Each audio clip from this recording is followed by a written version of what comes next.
People immigrating to the United States from Europe traveled through Ellis Island on the East Coast. Read this story about Angel Island, the entrance for Chinese immigrants on the West Coast. Then answer number 12 through 22. Winsy zipped her backpack and ran downstairs excitedly. She had never been to Angel Island before.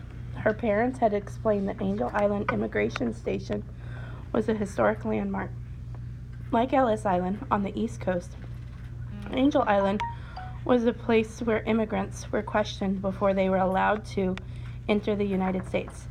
However, in 1882, the United States passed a harsh and controversial law that made it difficult for Chinese immigrants to enter the country. As a result, they were kept for weeks, months, sometimes even years, in crowded buildings on Angel Island. Some of these people were not allowed to enter the new homeland they had dreamed of and were sent back to China. Many of the people who were detained on Angel Island wrote and carved their thoughts and feelings on the wall, telling their stories of difficulty and confusion. The walls of the buildings became a journal of immigrants' frustration, sadness, boredom, and anger.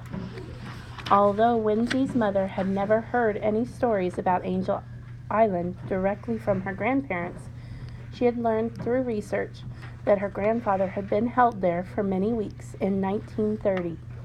She wanted to go see where Peng Chen, her grandfather, and Winsy's great-grandfather had been forced to wait, wondering if he would ever be allowed to enter the United States.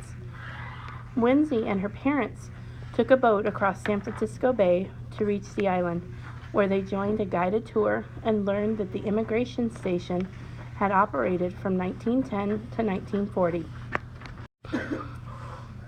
Once the station was no longer in use, it was scheduled to be torn down. However, a park ranger found the poems and notes on the walls, and he organized a group of people who influenced the government to save the important buildings. After the tour ended, Winsy and her parents wandered around inside one of the buildings. Suddenly, Winsy's father yelled, "Come look at this!" Winsy and her mother hurried to where he stood, pointing at the wall. Winsy did not recognize the Chinese characters, but her mother and father excitedly agreed that they spelled out Peng Chen, 1930. Suddenly, Winsy's mother began to cry, thinking of the sadness her grandfather and so many others had experienced here.